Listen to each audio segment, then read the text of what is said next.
տիկինալա Դատավորի այսպես ասած չեմ կարող ասել, քանի որ ինքը ներկայանում է անընդհատ առանց պաշտպանի ու իր ամբողջ խնդիրը ինչ որ կայանում է, որ ինքը առանց պաշտպան չի կարող դատի մասնակցել։ Հենց մեղադրյալը ամեն անգամ հանրային պաշտպան են տրամադրում, հանրային պաշտպանը չգիտես ինչու դատի մի օր մնացած հրաժարվում է ու արդեն 3-7-րդ նիստն էր, էլի ինքը չներկայացավ, իր պաշտպանը չներկայացավ ու այսպես շարունակ ինքը ձեր բողոքն այն է, որ դատական process-ները ձգձգվում են եւ մինչեւ օրս այդ շիրմաքարի համար, այդ անբարոյական քայլի համար այդ անձը գողը, այսպես ասած, չի ստանում իրեն արժանի պատիժը, դա է ձեր բողոքի։ Ես ուզում եմ, որ այս հարցը շատ շուտ լուծվի, իմ գումարը հետ վերադարձվի, որովհետեւ ես այդ գումարը ինձ չեն օգնել, դա իմ տղայի մի ժամ ինքը այդ մեքենան չի վարել, մի ժամ առելա գնացելա պոստեր ու զոհվել է։ Ես չեմ ուզում, որ ինքը վայելի այդ գումարը, իմ գումարը հետ վերադարձնեն, ինքն էլ պատժվի օրենքի խստությամբ, եթե կա այդ օրենքը։ Իմ գումարի մասին է խոսքը։ Գումարը 12,000 ԱՄՆ $։ Ինքը հրաժարվում է, ինքը ասում է ես 6500-ն եմ վերցրել, որովհետև 6500-ը որ տրամադրել եմ, վկաներ են եղել, մնացածի ժամանակ մենակ եմ եղել տանը, որ պահի զանգել ասել այսքան փող է պետք արի համար տվել եմ։ Կանտիկով եմ վճարել, ունեմ փոքր գումարներ վճարած քարտով, իր աղջկա անունով քարտ կար, այդ քարտին եմ վճարել ու ինքը պահից օգտվեց, այն պահից սկսեց ինձանից գումար տանելը, որ հասկացա, որ ես խելագարված վիճակում եմ։ Իրան ինչքան պետք էր տարավ։ Իսկ իր պաշտպանին դատարան այսպես ասած բերելու լիազորություն իրավասություն չունեն։ Պաշտպանը սկզբից որ իրան բերման ենթարկեցին, հետո ինչ որ ես իմացա, որ ինքը գրավի դիմաց իրան բաց են թողել, ես դա հիմա արդեն կճշտեմ, ես երեկ եմ իմացել, պաշտպանը ինչ որ հետո հրաժարվել է իր գումարը չվճարելու համար, դիմեց դատարան, դատարանը հանրային պաշտպան խնդրեց, որ տրամադրեն,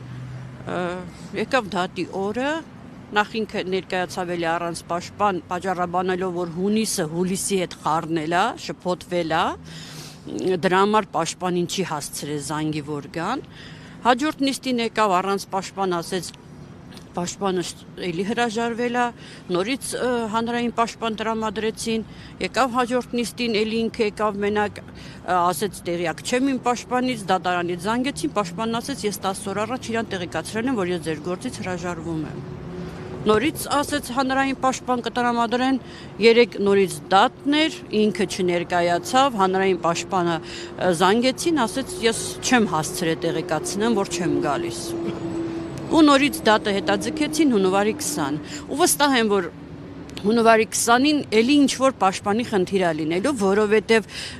շատ լավ ես գիտակցում եմ ինքը ինչի է գնում, չի կարող այսպես խափանել։ Ուզում է հասնի նրան, որ գործը վաղեմության ժամկետ ունենա ու փակվի։ Բայց ես իրան դա թույլ չեմ տա, ես չեմ թողի, որ ինքը իմ երեխու արյան փողի վրա քայլի։ Չեք ասի ինքը, այսինքն վճարողունակ է, բան սնանք չի հայտարարված, իր անվան դիմաց գույքեր կան, այսինքն փոխհատուցման դեպքում կարող եք իրենից այդ գումարը հետ ստանալ։ Հենց կոնկրետ իր անունով ոչ մի գույք չկա, ինքը անգամ բանկային քարտ չունի իր անունով։ Իսկ անց կունենան էլի։ Տղան ինքը իմիջիալոց ես ձայնագրություն ունեմ մի քանի օրվա առաջ, որ ինքը ասում է, մարդու հետ է խոսում, ձայնային է ուղարկել ու ասում է, որ բան 4 միլիոնի համար ինձ ոչ մեկ չի դատելու, եթե դատեն էլ փողը վճարելու եմ դուրս գամ։ Ինքը գիտի Աստված իր հետ։ Նիկոլ Փաշինյանին հանդիպելու մասին առաջին անգամ եք բարձրացնում։ Այո։ Ես 3-րդ տարին գտնվում եմ Հայաստանում, ապրում եմ Վարձով, մենակ։ Ես երբեք իրենց ոչ մի հարցով չեմ դիմել, ինձ պետք է, ինձ անհրաժեշտ է ես այս հարցով իրան հանդիպենք, ու ես իմ հարցը ինձ թվում է մենակ ինքը էս հարցին լուծում կտա։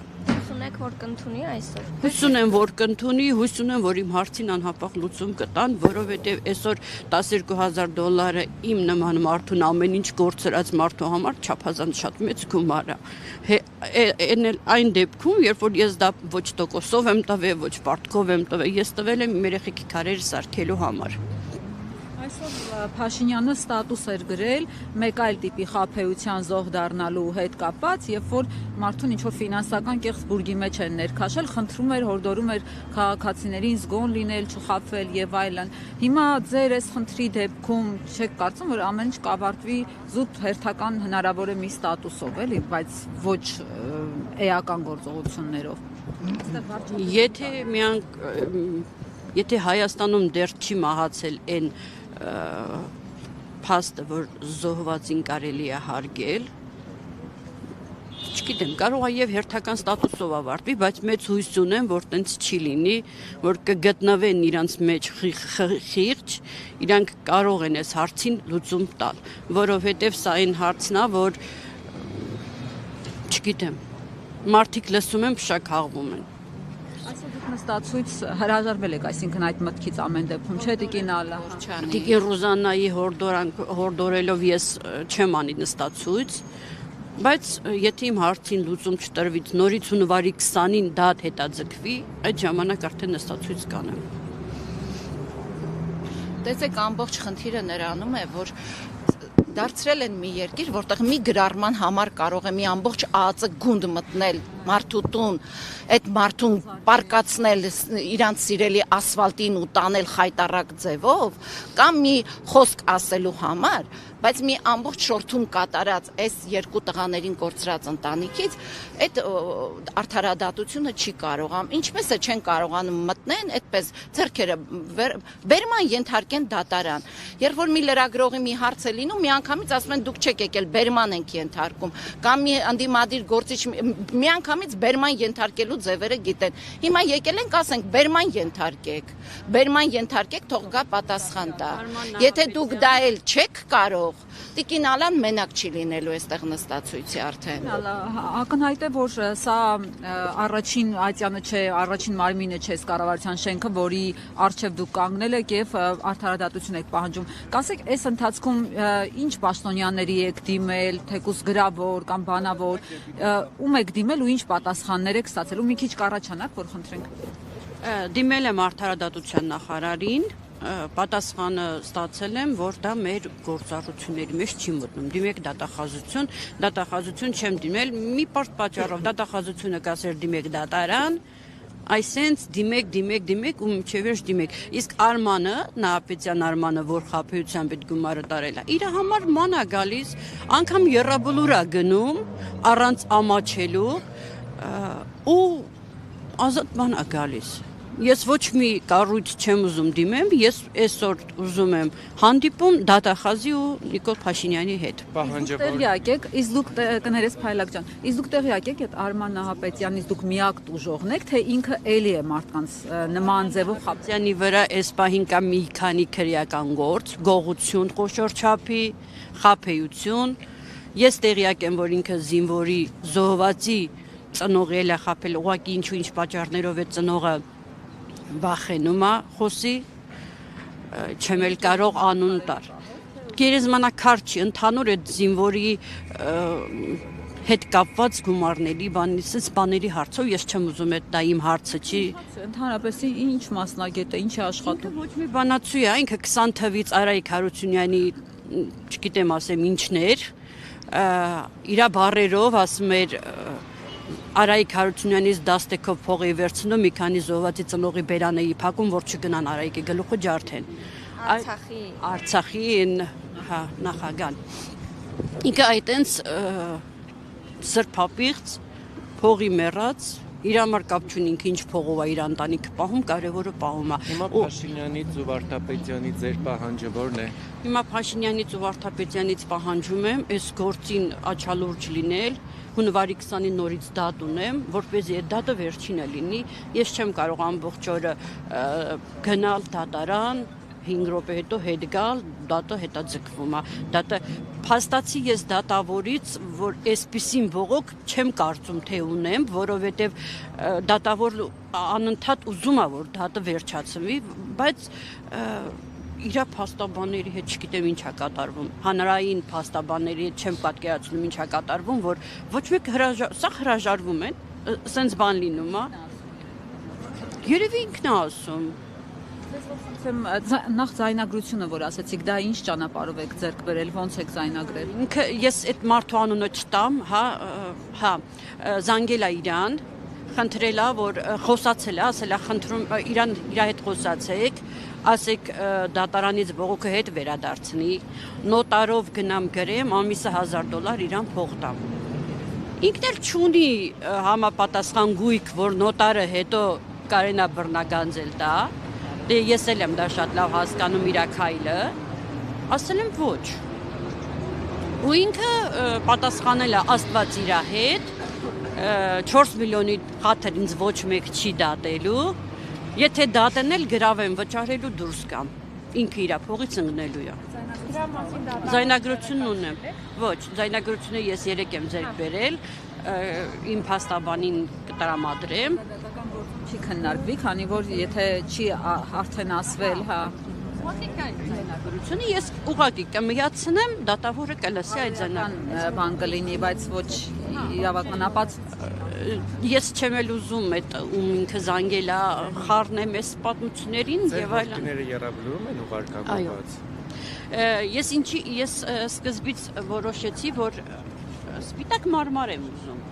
Ու դիմեցի զոհվածի կնոջը, մեծ շատ մոտիկ էր,